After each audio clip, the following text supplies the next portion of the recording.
Well, good evening. I'm Rick Dancer. Welcome to Get Real with Rick Dancer on this very special MLK holiday, the day we set aside to honor Dr. Martin Luther King.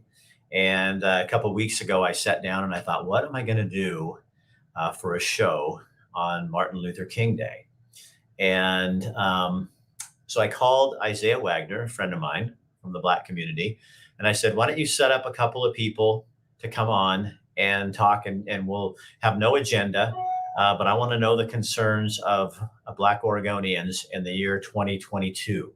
And from your point of view, not from the white people point of view, which is me, I want it from the Black community. So that's what we're going to do tonight. He's brought a couple of great guests on with him, and we're just going to have a conversation.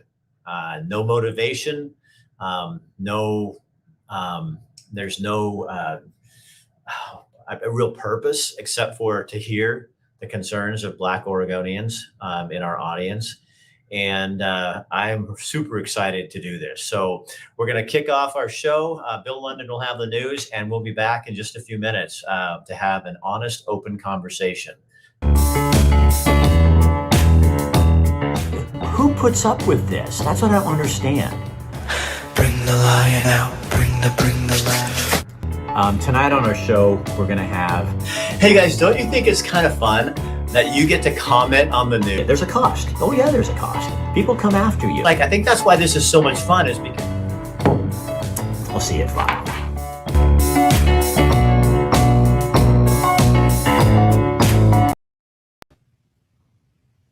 Good evening from the News Radio 1120 and 93.7 FM KPNW studios. I'm Bill London, also co-host of the Wake Up Call, but you can just call me Gunter.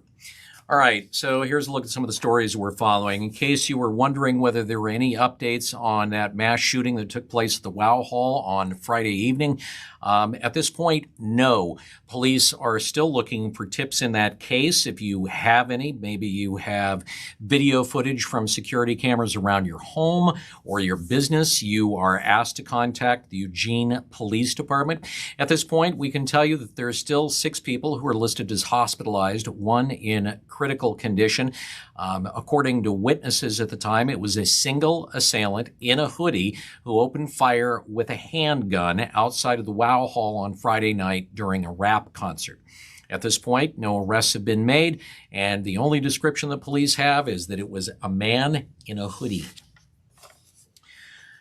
So if you were wondering, so how is this thing with Governor Kate Brown commuting sentences for offenders and offering clemency and the like, essentially letting people out of prison? Well, we'll give you one example. So there is a convicted Portland serial burglar that's on the loose, and he's accused of crimes after his prison sentence was commuted by Governor Kate Brown. Now, back in the summer of 2019, a Multnomah County judge sentenced then 64-year-old Melvin Tillman to 6 years in prison for not 1, not 2, not 3 burglaries, but 10 that were committed over 8 months in Portland. And a couple of those burglaries were caught on surveillance camera, including one at a store on Northwest 23rd in Portland. Tillman was seen in those videos smashing the glass front door with a rock, grabbing the cash drawer, and running out. Now, Tillman was granted a release by Governor Brown in June of 2021 as part of her first wave of so-called COVID commutations, a move that Brown claimed very seriously would prevent further loss of life. Well, the governor's office now blames the Multnomah County District's attorney's office and said, well, he was made aware when Tillman was being considered for commutation and he had the opportunity to raise concerns about his potential release. Yeah, well, we released him, but you should have said something.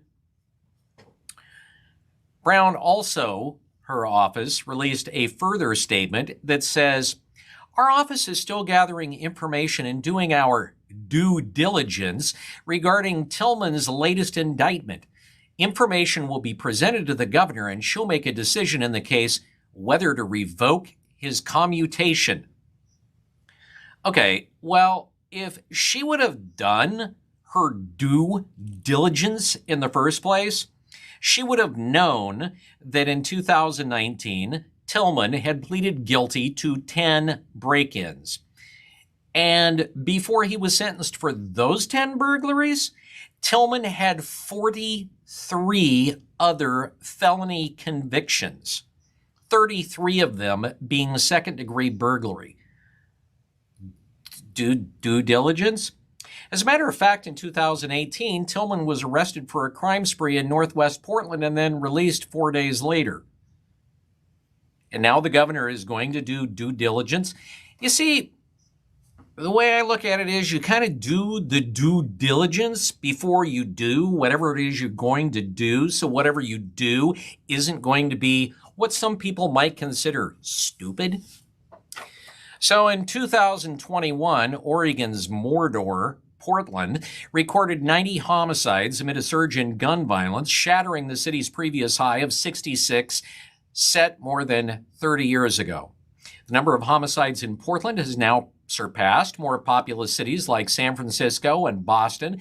Twice the number of slayings happened in Portland last year than in Seattle. And killings have been on the rise for the past few years. From 2019 to 2020, Portland had an 83% increase in killings, more than nearly all major cities. At the time, nationally, homicides increased, according to the FBI data, about 30%. Oh, but Portland's leading the way. City police and officials say last year's increase was fueled by gang-related incidents, drug deals gone awry, and disputes among people living on the streets. Now, if you think back to May, Portland Mayor Ted Wheeler warned residents that, quote, groups were traveling to the city from Washington and California to engage in and advance gun violence. Wheeler further went on to say groups involved in this violence have issued an order to shoot someone in the next 30 days or be shot for not showing loyalty. Groups. These were gangs. Probably not the active 2030 club. Similar to the 90s, Portland police officials at least openly admit that the city faces a rampant gang problem, and comparatively, police and residents say the boldness of the shooters, their young age, and the amount of shots fired surpass anything they've seen before. Then there's at least 10 homicides involved among transients settling street grievances. Portland's police budget, of course, has struggled to keep up with the violence amid an acute staffing shortage and budget cuts that the city council made to virtue signal to anti-police hate groups. As of November, the police force was 128 officers below its authorized strength, and since August of 2020, 200 officers at least have left the department. In November of last year, Portland was among major cities that added funds to their police department, which members of the city council had spent months demonizing. City council unanimously passed a fall budget bump that included increasing the $230 million police budget by an estimated $5.2 million. So a number of Lebanon school district parents are just a little bit honked off after a school board meeting last week ended abruptly. According to the meeting agenda, there were a number of topics that were going to be discussed, including a school facilities bond proposal and a proposal regarding school-based healthcare centers for students. Now, the school-based health centers are a place where students can go for physical, behavioral, and preventative health services, according to the district. During the public comments, one parent testified, claiming students, quote, feel trapped in the system where they have no control, no say, and no critical information. He also said parents and the public need to know more about school-based health clinics before they're implemented. After that parent spoke, the board only allowed one more public comment, and that fueled some anger from a number of parents who were at the meeting. So the second and last of the parents to speak said, "What is the point of public members coming to your meeting? These public meetings are about our children's schools if you're not going to let us speak." She also claimed that a November board meeting where the topic had been discussed had been erased from online. Parents are also fuming because a number of board members were on their phones, ignoring the only two parents who were speaking. And in total, the meeting was only 16 minutes long. Gee, you couldn't see this coming. Retiring Oregon Democratic U.S. Representative Peter DeFazio has endorsed Val Hoyle in the race to replace him in the 4th District congressional seat. DeFazio stepping down. He's held that seat since 1987. And DeFazio pointed to Hoyle's record of winning elections to the Oregon House and as a House Majority Leader. You couldn't have seen this one coming, because on the day that DeFazio announced that he was quitting, he held an online press conference, and not 2 minutes after that press conference was over, Val Hoyle announced that she was going to be running for his seat. I doubt that she had any advanced information. That wouldn't have happened. That's not possible. This is Oregon. No. Well, we know of another bill that likely is going to see the light of day in this upcoming short legislative session, and that is giving certain Oregon workers $1,000 as state Democrats are reviving a bill that would provide those who stayed on the job during the pandemic with a one-time stimulus payment. They're calling it the Essential Worker Pay Act. The same type of bill flunked out of the last long legislative session when essentially the proposal was $2,000 in stimulus payments. At this point, under LC 157, they say that people whose jobs are classified as medium to high risk by OSHA would be eligible. People who worked at least 20 hours a week in person between April and December of 2020 and have made less than $22 an hour and didn't receive any other bonus or hazard pay from the state. And I'll leave you with this. This is not happy news, but I'll leave you with it anyway. New data shows thousands of Americans are living with depression and anxiety, and many mental health professionals say it all has to do with the pandemic. Over the past 2 years, many professionals say they've seen more and more new patients reaching out for help. And according to the data from the U.S. Census Bureau, right now, more than 50% of people 18 to 29 who are living alone have symptoms of anxiety and depression.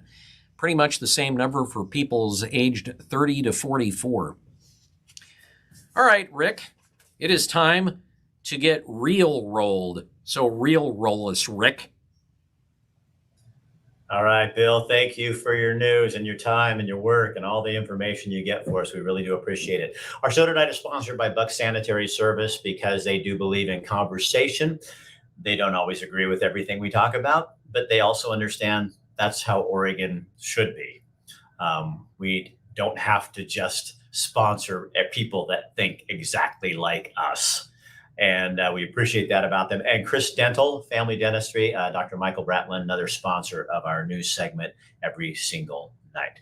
So tonight we had a great story. I was down in Eugene today. My son is in town because we're leaving and he was saying goodbye, kind of hanging with us. And I'm standing back. We went to Claim 52 for lunch. And I'm kind of on a street over there. And I looked over off in the distance. And here is this beautiful mural of Dr. Martin Luther King painted in the coolest. I have a picture of it and I didn't get it lined up on here, but it's on near the Christian church, and it's on a big white wall, and it's Dr. King looking, just like he did in the 1960s when he was shot and killed. But it was a picture of him, and then all the other artwork on it looked like something out of a Marvel comic strip. And I just stood there in awe, and I went, I have never seen that before. And here it is, Martin Luther King Day, and I'm standing here, and I've heard people talking about it, that it was new and there was up, but it was so profound to see it on this wall. And plus, knowing what we had planned for tonight, which is the best part of doing my job, I don't know what we have planned, but I called my friend Isaiah Wagoner. Hi, Isaiah. How's it going, Rick? Oh man, it's good. And I just said, Isaiah, I want you to do me a favor. Because I'm a white dude, I would like you to find members of the Black community and come on and let's just talk about the issues you want to talk about and what are concerns of Black Oregonians in 2022. and I have no agenda. I have no ulterior motive. I just want to have a conversation. So he found Shanae Joyce Stringer. Shanae, thank you for being here. Thank you for the invite. Oh, it's my pleasure. And we have Dr. Silky J. Booker, chairman and co-founder of OBCC, and he's got the king on his hat. We're ready to go. So, Isaiah, why don't each one of you guys maybe just introduce yourself, give me like a really Reader's Digest condensed version of who you are, and connected with all this, and that'll just give people some idea of who you are. So, Isaiah, why don't you start, and then we'll go Shanae, and then we'll go to Dr. Silky. Sure. My name is Isaiah Wagoner. People may remember me from my recent activism years with the BLM marches, and also running a political candidacy against Lucy Venice, our current mayor. And that's pretty much myself. Well, I'm going to throw something in on your introduction too. The way I connected with you is Isaiah was one of the guys out there during the protest that went awry, and the people were burning down stuff. And Isaiah was one of the people out there going, no, don't do this. We want a peaceful protest. We don't be doing this. And that's when we started connecting and having you on the show. And you know what I love about having you on, Isaiah, and I hope you take this the right way, but I get just as much criticism. Why'd you have Isaiah on there? And people say, Isaiah, why are you on Rick Dancer's show? So we are two of the most, what's the word I wanted? We have fans and we have people who really don't like us. And I love that about you, because you're not afraid to go balls to the wall. And I always get people on here who are going, oh my God, Rick, I can't believe it. But the same thing happens for you. So I appreciate our friendship and that we can do this in a peaceful way. And I hope that doesn't, I know you're tough enough to take that. I think it's good. Shanae, now tell folks who you are. So, good evening. Thank you so much for having me here tonight. I am in the education field. I do community engagement and wellness for the county. And I am also an education classroom educator, and have worked a lot with many Black organizations to put on some cultural events that create that Black space, and it's all Black centered in my time being here in Oregon. All right. And Dr. Silky, turn on your microphone. I think yours might be off. It looks like, there we go. So tell people who you are, my man. Hello, how you doing? I am Dr. Silky J. Booker, philanthropist, chairman, founder of the Oregon Black Chamber of Commerce, also state commissioner, and I am also a retired combat military veteran, disabled military veteran. Well, thank you for your service. We appreciate it. So let's talk. What's the big issue? When I said that to you guys and Isaiah called you up, big issue for Black Oregonians right now. What's one of the biggest issues that we need to talk about? I'll let anybody start who wants to start. Okay, I will start. Okay, Shanae, you go. Ladies first. You go for it. So for me, and the work that I do is definitely still working with some systemic racism within school systems here, and ensuring that students of color, not only Black students, but for sure Black students, other minority or marginalized communities, do have access to curriculums that is culturally sensitive, that they do have access to reading materials that is diverse and up to date and culturally relevant. Also, having educators that buy in the need for anti-racist schools and school districts, and to participate in professional development that will help them further their understanding of Black history, Black culture, Black identity, especially when they are also then teaching Black students, so that there is a level of understanding and a way to connect with their youth. With the recent things that have happened at local schools in the community with some racial epithets towards students, I think that there needs to be greater transparency with many of the school districts and how they are handling these issues. There needs to be some consensus on a lot of the school boards when it comes to addressing issues of equity for students and having some equity policies in place. It's nice that many of these school districts have equity statements, but we need actions behind those statements, especially when issues of equity, issues of inclusion actually show up when it's time to actually do the work.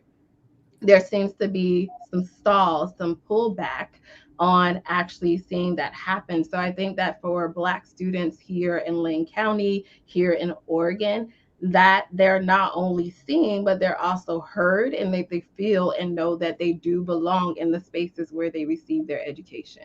Does it still feel like to you that it's poo-pooed? Yeah, there's definitely though there are bubbles in a lot of spaces and places here. Has there been some progress? I'm certain. Could we do more a lot quicker? For sure.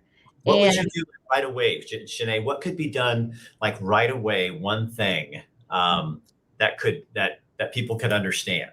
You know what I mean? To make right. it like, you know what I mean, really easy to understand. Right. I think one of the things that there just has to be transparency top down, starting with superintendents, right? Because most people look to their leadership when it comes to the direction and the vision for that entity. And so, as I said, there are these equity statements, but what happens when it comes to school boards and certain leaderships, when it's time to implement and take action, utilize equity tools, that's where the pushback, that's where the stall and stagnation actually happens. So when an incident of racism happens, or an incident where, there was just something that was unjust to a student of color, I think there needs to be swift response, and not just a political response, but Yeah. actual actionable steps that is transparent, but also pulls in the Black community to help with these responses. Black leaders, Black voices, those that actually do DEI work, bring them into those spaces, because the truth of the matter, yes, we recognize that Black students, Black teachers are the minority, but as long as there's just one Black student in their care receiving education, it merits the need and the right for them to implement such tools and techniques. So Booker, do you guys get just as tired as the rest of us? I mean, you get politicized all the time. You know what I mean? Do you feel like, Mm. What do you mean by well, it seems like it always has to get political with all this, and it's like you're just looking for things to get done, and it always has to be. Does that make sense? well, considering, I mean, the system that we find ourselves in was politically created. Yeah. So you are talking about everything that we do as a society is going to be politicized, because everything that we're governed by for as rights, rules, regulations is political. Right. So all of us are going to get politicized. So big issue for you.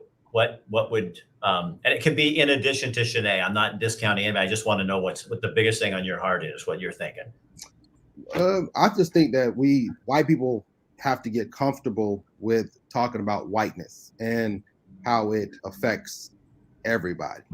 Like this country, these principles, the rules, constitution was built on whiteness.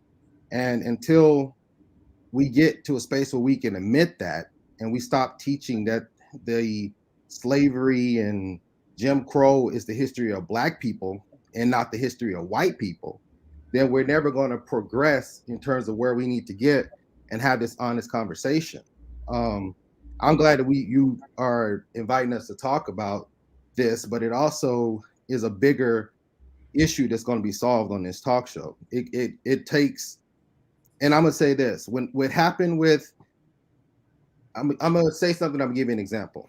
You go ahead. The only time that the system will change is when white people are uncomfortable, and that has to, like, if you saw what happened with George Floyd, everything that transpired about that is because white people finally saw something that made them uncomfortable.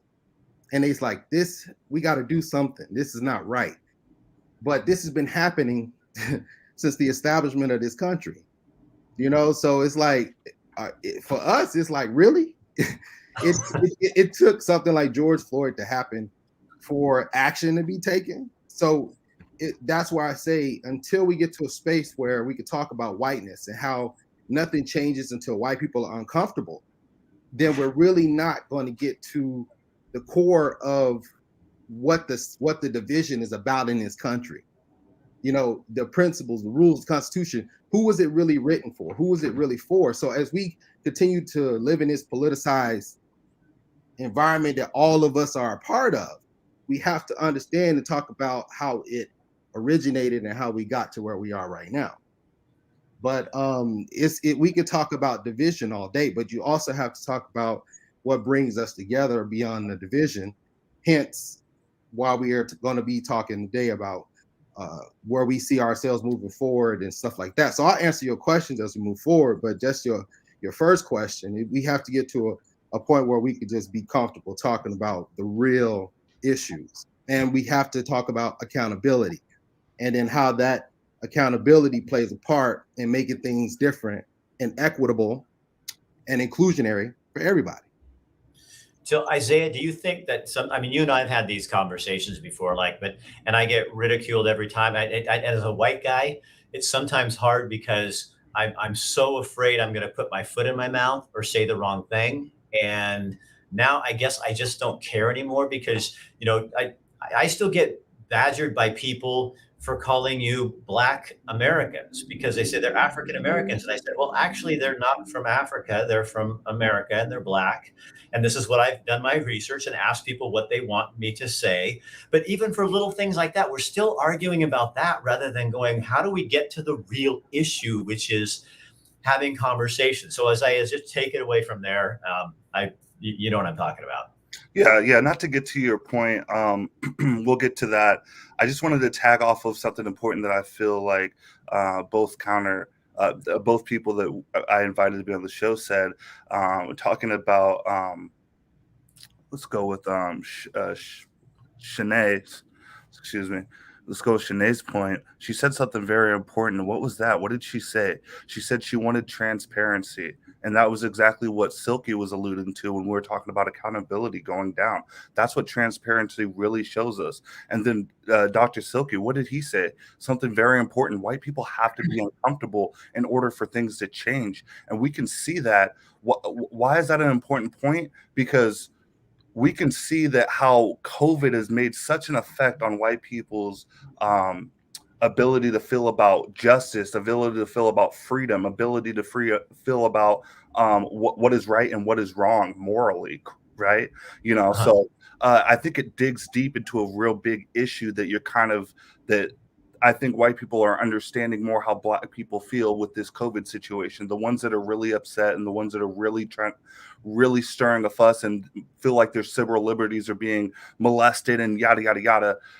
That's kind of where we're at as a whole for 400 years, ever since we were sold off the boat, is kind of where Black people have felt uncomfortable at. And so that's why we're like, wow, it takes this little uncomfortability from white people to really get a rise going, especially with George Floyd once they saw the knee on the neck. And so, like I said, it's that type of feeling and emotions that we would love all white people to have when it comes to how Black people are feeling and wanting to move forward in this world.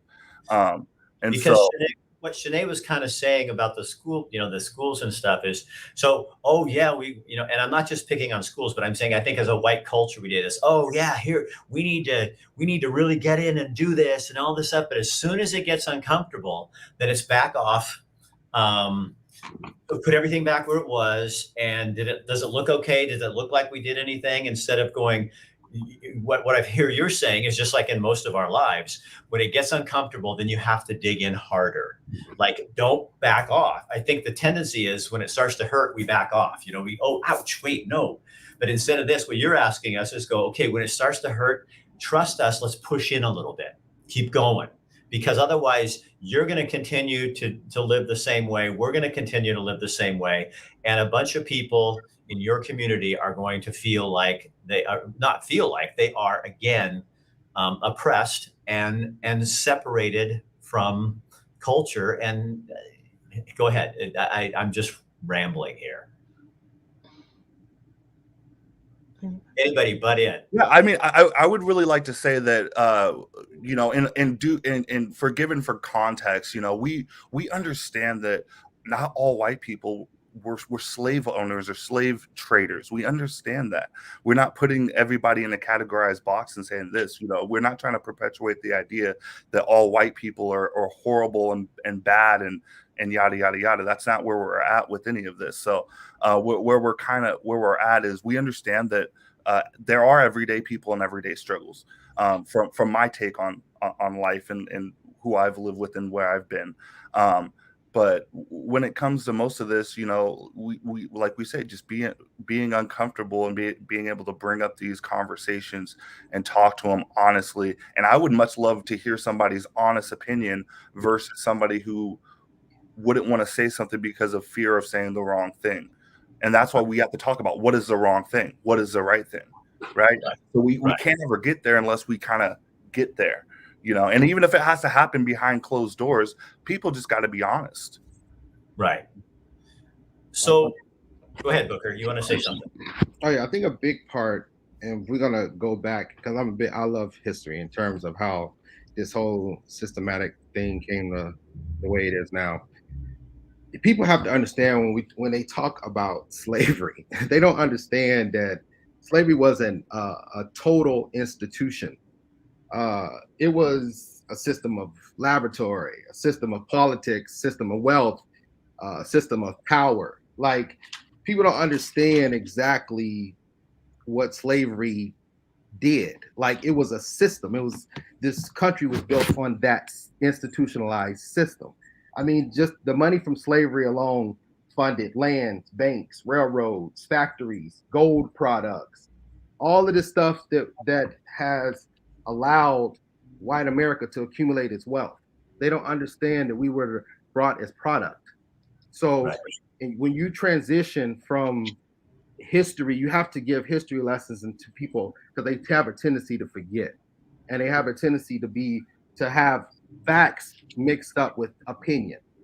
And that's where I think a lot of the arguments come about, is because when you mix opinion with fact, and this is historical fact, but you don't have the knowledge related to how that came to be, can give you a very, what I call, ignorant opinion about something. So I think we have to understand when we talk about the founding of America, these principles, and the founding of the 14th Amendment, 14th and 15th Amendment. You forgot, like, that was right after the Civil War. People forget, you know, that's the bloodiest war in American history, Civil War. And then right after that, 14th, 15th Amendment is, how did white people feel about the 14th Amendment?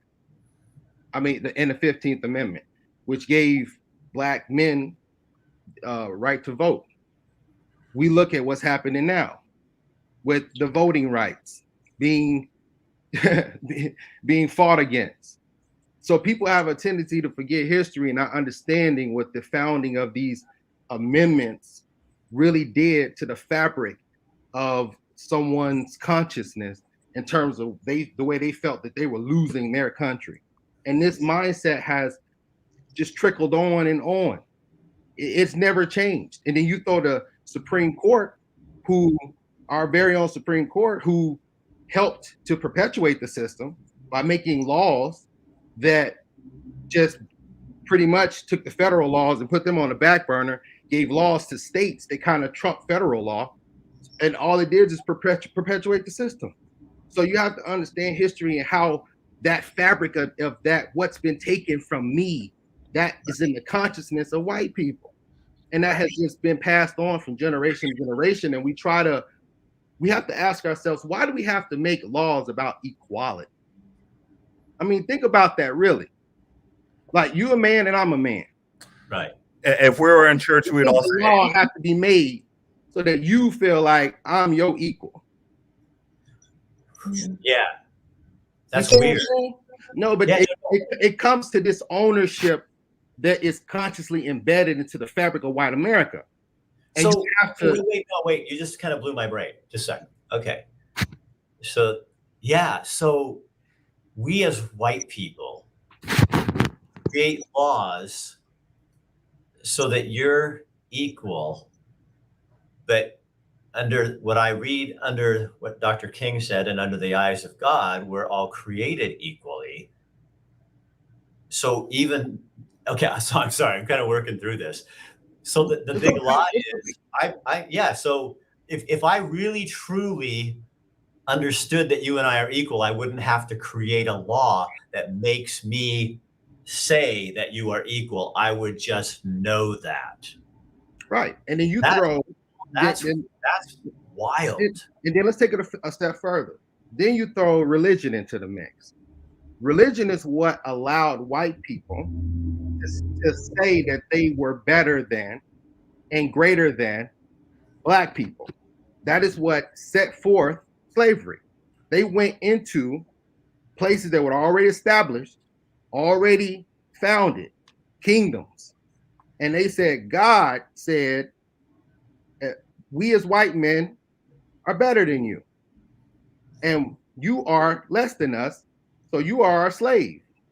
And we Right. What was their interpretation of religion? Because you know what I mean? I don't think that's I'm gonna tie it into how this okay. is still today. Okay. So- Educate me. I'm here. I'm with you. So when you have this mindset that God is telling me that I'm better than you, I can now, and now you got kings and queens that are putting a stamp on this. Yes, go forth and enslave these people. They are less than us. So now you go into Africa. You give a Bible to us, and you take the gold and the wealth from us. So it's a trade-off. You gave us your book, we gave you our goods, right?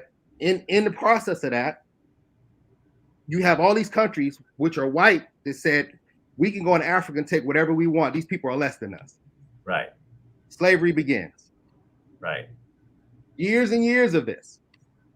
So even the establishment of making Columbus a hero. Now, I say this to you how was this able to go on for so long? Because you have to believe the way a story is told, or the way the story is told to you, to feel like everything that I have is justified. Everything that my family has earned, everything that we have right now is justified because, hey, I didn't have nothing to do with that. I understand why they did it. It was just one of them things. I didn't ever own any slaves. But you have to understand that all of that ties in to the mindset of today. And religion played a big part in that, because religion is what set forth that. And right. I'm saying the religion, like as you said, the religion of that time. So right. when now you're talking about laws being made under this same religion, you're talking about people being enslaved and killed and genocide taking place, all in the name of your God that says you're better than everybody else that don't look like you. So this has been burned to the fabric of our society. You put your hand on the Bible when you take public office here. That same Bible is the same Bible that was used to enslave people. Then you have to understand the way that when Black people came to this country, what was going on during slavery. Black people weren't allowed to read, write. This was rules made there's always been a rule made to make us feel less than. But right. There's always been this cover that people can hide under, let's just say white people can hide under, to say progress is being made. When in actuality, no progress is being made, because you're always going to be able, think about who created the system. So right. If the system is created for white people to benefit white people, and then you have to make laws to say other people are equal to you, and then you use religion to stamp it. When you swear oath, put your hand on the Bible in the name of God. Yes. So we all live in this system that wasn't created for anybody but white people. Right. So white people are the ones that are going to have to be able to fix it. And so Oh, go ahead. So how do we, Shanae, how do you do that? How do we start the fix? How do we start that change in attitude? Or, I mean, I think it helps just by what Booker, I mean, I've never heard that, you know what I mean? In terms of, Yeah.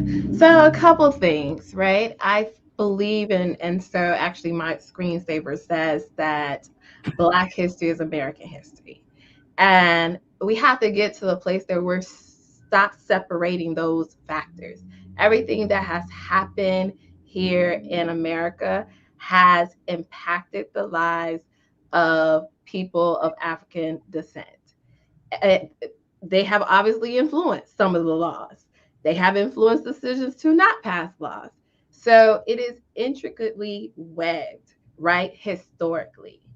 And so I think that we have to get to the place like having these conversations, as Isaiah said, having those transparent and sometimes difficult conversation. And even as you admit, right, even when it gets uncomfortable, you got to continue to push forward. It's okay that you're uncomfortable. It's good. If any of you all have attended any therapy, some of you are not feeling uncomfortable in your therapy session. yeah, That's how you know it's not going well, yeah, right?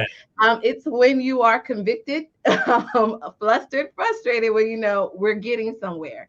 And I think as a collective community, we have to be okay with being uncomfortable. We have to be okay with acknowledging, hey, I am biased.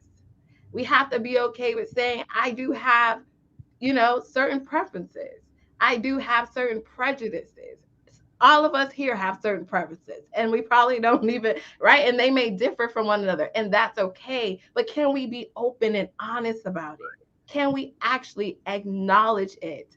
I saw my experience here. I'm originally from Florida.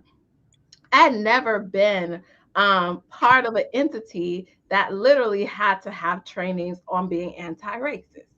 And I was like, that's a thing in a school system? Like, you got to train your staff to be anti-racist. I didn't know that you would want to work with children, knowing that you would work with children that don't look like you, but also reminded you can't be racist here. And so even with that, I think that there's just such a continued need for dialogue. But after we have the conversation, let's take action. It's great that people have Black Lives Matter posters in their window. That's great. The lawn signs, that's great. But can you actually take action? Are you willing to confront, especially as Dr. Booker has led, the people who are in positions of power, the people who are still controlling the majority? Are you willing to then confront them to bring forth that equality? I looked at the question that was posed there, like, how do we know when we get there? How do we know we get there? Like, if I never had to check off my race on an application just because I actually have the qualifications, just because I actually have the expertise, I'm automatically considered for the job. I may right, not be the best candidate, but I am considered, right? And I don't have to check off that box because I right, don't need you to check off a box once you hire me to meet your quota, right? Or meet the consensus to meet your equity statement. I think that we have to continue to do that. What does equality look like? It shouldn't even be a no-brainer when it comes to housing and finances. There shouldn't even have to necessarily be a certain department, just for minorities or just for equity. Why isn't it automatically built in? But as he said, the system was never built in for it to be equitable from the start. But we do have to get there. We have to do the work. Is it going to cost time? Yes. Is it going to cost money? Of course. But is it worth it? Yes. If that means that we finally can live in a society where your children, your grandchildren can actually say it has been fair, it is equitable. I have a chance to be everything that I want to be, regardless of what I look like. right.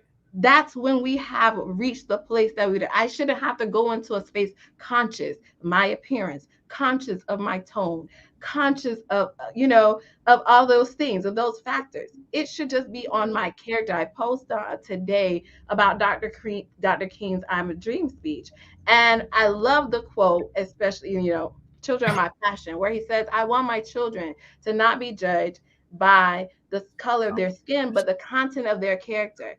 Can Yeah. we truly get to the place where we are only judging one another just on character? Like, are you just a good person?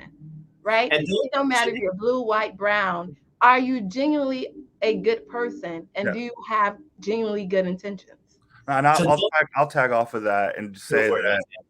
I'll tag off of that and say that, just kind of referring to some of the comments I've seen and kind of where we're at. I want people to understand that we're trying to build where we're starting and where we're going to the audience that is out there. Why did we bring up slavery? Slavery is an important and great piece of American history that we all understand. It's not really up for debate when it comes to that. And so when we're building a story, we're going to start from the beginning and say, how did we get here? And that's kind of the big premise on that. I mean, I know a lot of people focus on now. How did we get here? Why are we here now?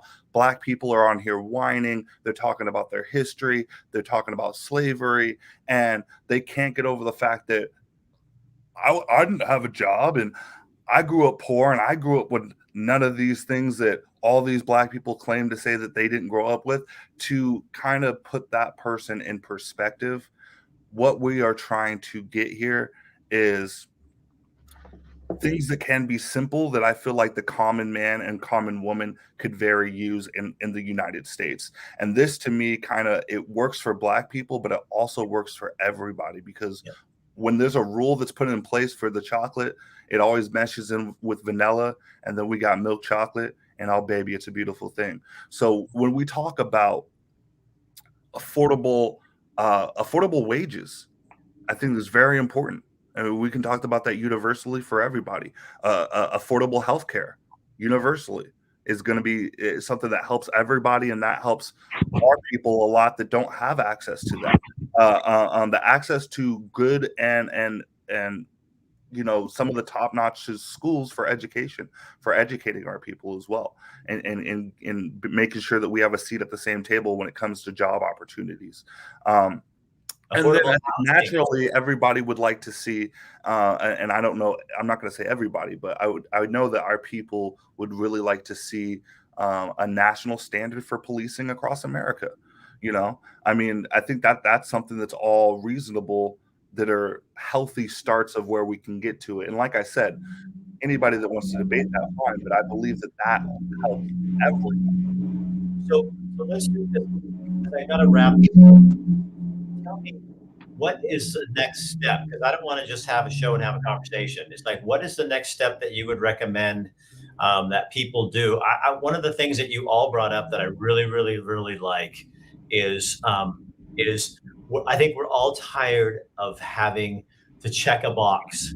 Like, I'm white, you're black, I'm brown, I'm gay, I'm lesbian, it's like, why can't we just be Americans? And just the fact that we do that, I've always thought that was kind of weird too, is the fact that we do that. And I think that's why when Booker said that, it kind of shook me, because it's like the fact that we have to point that out, or I say, we need a law so that you guys are equal to me. Rick, you That understand it's for money. It's if there was no income in the game, they wouldn't be doing that. Everybody knows that there's government entities that profit off of having more Black people, more people of color, or whatever in their sectors. So they found a way to profit off of it, and that's why they want you to check that box. So next step, let's get just all three of you a real quick brief. Next step we would like to see, and then we'll wrap her up. Shanae, you start. Okay. So definitely, I think that next steps is that we have to move past conversations and take actionable steps. And as leaning from Dr. Booker, where he was like addressing, right? Part of that is having white people address the system that maybe not them, but their ancestors have built and created.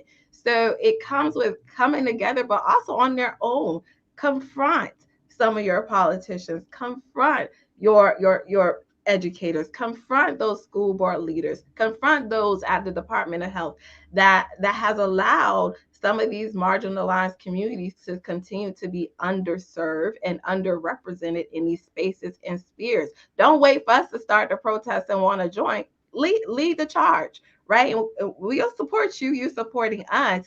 Like, don't always wait for us to give the guidance. You see the issue, so you can address the issue as well. Booker. All right. Me, personally, I just want to see accountability. And I want to see us be able to have that honest conversation. And then also analyze how with make laws where we can analyze data as to what the real issues are and how do we attack those issues. It's just like I was saying to you, we always have to, on this great day for Martin Luther King's birthday, to celebrate Martin Luther King and his and everything he did. We also have to also want to say happy birthday to Muhammad Ali. Today is his birthday, and what he meant to the civil rights movement and what he meant to our Black community as a whole, not only as an athlete, but as a symbol. He was a symbol for our community. So I want to say happy birthday to Muhammad Ali. God bless him and his family and everything he's given to our community. And with that said, I want us to be able just to have honest dialogue and ask ourselves, why did Martin Luther King have to have a dream in the first place? Why did he have to have that speech in the first place? The same thing I was just asking you when we talked earlier. Why does law have to be created to make me equal to you, or for you to see me as your equal, why is there have to be laws created for that? So we got to get to the core of that question and ask that question ourselves, and that will in turn look at how we reflect our viewpoints onto people. We get past the fears. The fear is what creates ism, sexism, racism, classism, ageism. All those are created from fear. Get past those fears, talk about those fears so that those don't become embedded into your consciousness, and we have to, and me, when I say when Black people get equity, everybody gets equity. It multiplies amongst all social structures and marginalized and oppressed people. They all benefit rather than moving a meter an inch at a time, while the power structure stays the same. And the white supremacist mindset is generationally passed down. So we got to be honest about that and just move forward. I want to see equity and equality, and I want to see in accountability. And thank you, Rick, for inviting us on the show, having this real dialogue, being open, because not only have I seen the system as a Black man, I've seen it as a veteran, and I've been treated probably worse coming back to this country as a veteran than I was in countries where I'm fighting for this country. So I have a very deep understanding of how I feel, not only as a Black man, but as a veteran. And I speak to that because this country's built on patriotism.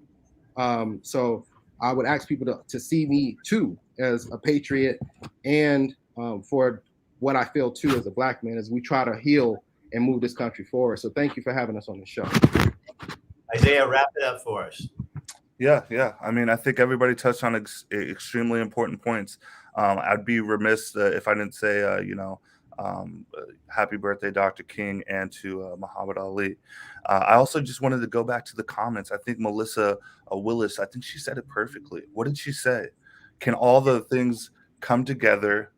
How can we all come together to show solidarity in a non-political way? And I think that's a very important question, because that's what we're trying to figure out here, right? What is that central thesis that we all have as one that we can actually come together, whether it be Republican, Green, Democrat, however you feel about it? How can we set those aside, break down those walls, and figure out how we can help the everyday people? I listed what I wanted, and I figured that would be kind of my start, and I think that's what people are looking for everywhere. Affordable healthcare, affordable living wages, obviously living housing. Everything's got to be affordable, and there's got to be livable wages attached to it, And I think that's what helps the everyday people, from the start, and then we can kind of continue going through what we need to build up on. But those are, to me, tangible ideas of where I'm at with just the community in general, and I hope white people understand this isn't just an Oregon problem. It's a universal problem that we have. But hopefully, as Oregonians, we can at least start addressing it in our own little corner of the world. And right here in Lane County, we've got you guys, we've got people willing to do this and have this conversation. But like Shanae said, we talk about this all the time on this show. You cannot live in a community. Community is an action word. You can't be a person that says, I live in Eugene, Springfield, and be some ass that does absolutely nothing and sits on your butt and does not. That's not, it's an action word. Love is an action word. If you love people, then you have to do something.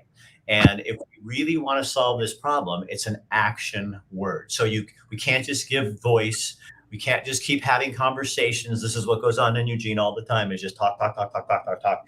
It has to turn into some sort of action. And I think personally, one thing that white people can do, like me, is get to know people who have different backgrounds, hang out with Black people, not so you have a Black friend, but so that you have influence in your life, that you can begin to understand what people go through. And it's not just Black people, our brown citizens, our Asian citizens. Instead of going out and being a white dude, you can get a lot darker if you just start hanging out with people who understand. And that's relationship is how this happens. It's not going to happen without getting your hands dirty and getting in there and finding out, what people are like. Golden rule. I mean, we don't want you to come out and find a token Black person to hang out with. We really don't. I mean, if we intermingle, we intermingle. That's just kind of how it goes. I think golden rule always applies. Just treat people how you want to be treated. If you don't want to be treated that way, do not do that to somebody. And we can all get on that concept. You're not going to be racist. You're not going to be sexist. You're not going to be homophobic. You're not going to be any of those things. You're just going to be affable person who is nice, that is just willing to help somebody in a need if they're able to help somebody, and speaking up when they see something that's wrong morally. You guys, thank you so much for braving my audience and coming in here and educating us. And I love doing this. It's and Isaiah knows that. He knows I'm a sucker for this. So we'll do it again. And we should not just wait for a holiday. We'll keep the conversation going, but let's have it purposeful. You guys come up with an idea and I will put you on. Okay. The three of you come up with the next topic and I will give you space on here because my audience wants to get educated and I want them to understand better. Okay. Sure. Well, maybe showing up for Juneteenth. Let's see how we get the majority of it. Because then you can explain what it really means instead of everybody coming up with their own stupid idea and saying that, no, I know what it is. Really understand what Juneteenth is about. Yeah. Okay. And of course, it's Black History Month coming up as well. So I encourage. February, right? Yeah. Oh, yeah. Okay. So let's do one in February. Isaiah, you're in charge of, you're my co-producer. You will produce this thing with all three of us, four of us, and we'll come up with ideas and find a way to get audience and to participate even more. Okay. Thank you. It's on you. All right. I'll see you guys. Thank you. God bless. Thank you. Now, see, that's how community is supposed to happen. That's how it works. And I want to thank Isaiah for setting that up, and for Shanae and Dr. Silky Booker for all participating in that. The best thing you guys can do with this now is to action, like Shanae said. Do something. Don't just listen and go, God, that was interesting. You have to go do something with that and share it on your page so other people might come on and see a different aspect and hear that conversation in a different manner. So I'm Rick Dancer. We'll be back tomorrow with more. Thank you for joining us tonight. And again, share this on your page so other people can be aware of what we're talking about.